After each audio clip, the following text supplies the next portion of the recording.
Para entrarmos no tema das normas constitucionais, precisamos antes compreender o que seriam normas, o que seriam regras, o que seriam princípios e postulados. Norma é gênero e suas espécies são regras, princípios e postulados.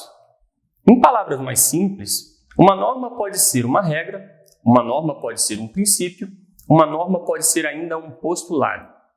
Dessa forma, já é possível compreender que norma não é sinônimo de regra, pois regra é apenas um dos 3 possíveis tipos de normas. Regras são normas com baixo grau de abstração, ou seja, regras são ordens claras e diretas, geralmente exigindo, proibindo ou autorizando algo muito específico. Por exemplo, o artigo 62 da Constituição estabelece claramente o seguinte: as medidas provisórias terão sua votação iniciada na Câmara dos Deputados. Por outro lado, o artigo 5º, inciso 1º, estabelece o seguinte: homens e mulheres são iguais em direitos e obrigações.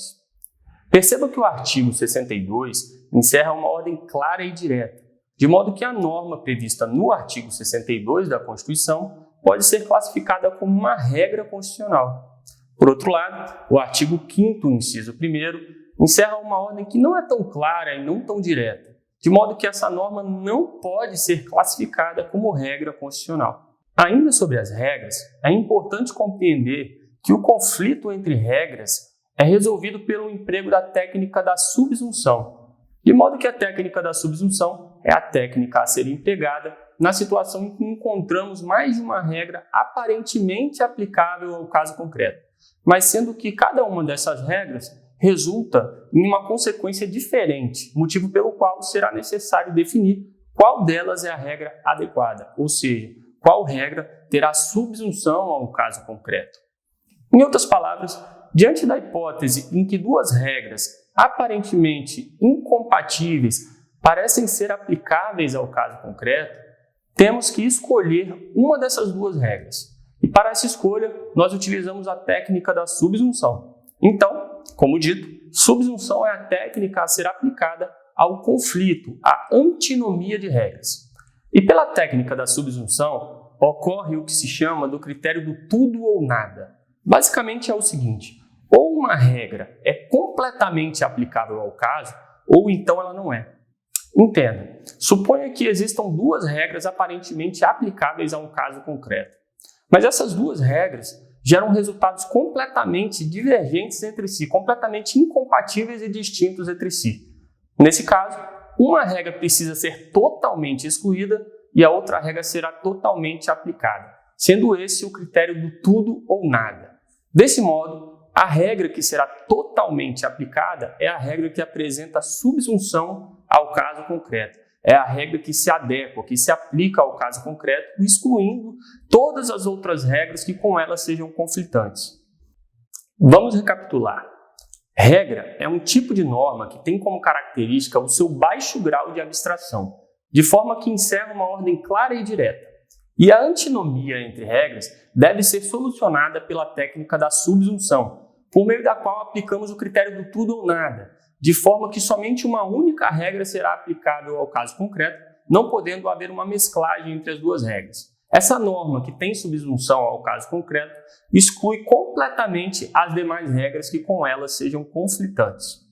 Princípios são diretrizes. Por exemplo, o artigo 5º, inciso 1º da Constituição, aquele que estabelece que homens e mulheres são iguais em direitos e obrigação, encerra um princípio, pois é uma norma com um elevado grau de abstração. De forma que é uma norma que encerra uma ordem indireta, imprecisa, é uma norma que depende de medidas mais concretas para produzir algum tipo de efeito. Depende, portanto, de medidas concretizadoras. E no caso do conflito entre princípios, aplicamos o que se chama de critério da ponderação, que é uma espécie de balanceamento. Ou seja, havendo 2 princípios aplicáveis ao mesmo caso, sendo esses princípios incompatíveis entre si, cada um deles receberá um peso, de modo que o princípio com maior peso será aplicado em maior grau, e o princípio com menor peso será aplicado em menor grau. Note, portanto, que um dos princípios não será completamente excluído como ocorre com as regras. Ainda que mínimo, esse princípio terá algum peso, e esse é o critério da ponderação. Agora que entendemos o que é uma regra e o que é um princípio, Vamos traçar um paralelo entre regras e princípios. Bom, a semelhança entre regras e princípios é que ambos são tipos de normas. Mas quanto ao grau de abstração, os princípios têm um alto grau de abstração e as regras, por outro lado, têm um baixo grau de abstração. E quanto ao grau de determinabilidade das normas, os princípios dependem de medidas concretizadoras para surtirem algum tipo de efeito, para serem aplicados, enquanto que as regras podem ser imediatamente aplicadas, pois já encerram uma ordem clara e direta. E no caso do conflito, o conflito de regras é solucionado pela subsunção, ou seja, pelo critério do tudo ou nada. E o conflito entre princípios é solucionado pela ponderação. Postulados basicamente são valores que indicam como deve ser aplicada uma regra ou um princípio. Veja, por exemplo, o princípio da razoabilidade é um postulado, pois estabelece uma diretriz sobre como as regras e princípios devem ser aplicadas, pois exige uma aplicação razoável dessas normas. Assim como o postulado da razoabilidade, temos a proporcionalidade, a ponderação, a concordância prática, a proibição do excesso, que são outros postulados. Então vejam, temos as chamadas normas de primeiro grau, que são as regras e princípios. E as normas de segundo grau são os postulados, que indicam como as normas de primeiro grau devem ser aplicadas. Mas veja, a doutrina não diferencia princípios e postulados de uma forma muito rígida, sendo bastante comum falarmos em postulados como se princípios fossem. Por exemplo, não é comum falarmos em postulado da razoabilidade, sendo mais comum falarmos em princípio da razoabilidade, mas sempre sabendo que a razoabilidade é um postulado. Mas sempre que nos depararmos com a palavra postulado, saberemos que estamos diante de um tipo de norma que representa um valor sobre como devem ser aplicadas as demais regras e princípios.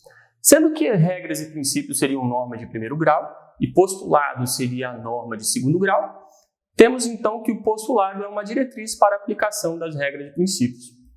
Então vamos recapitular. Uma norma pode ser uma regra, um princípio ou um postulado.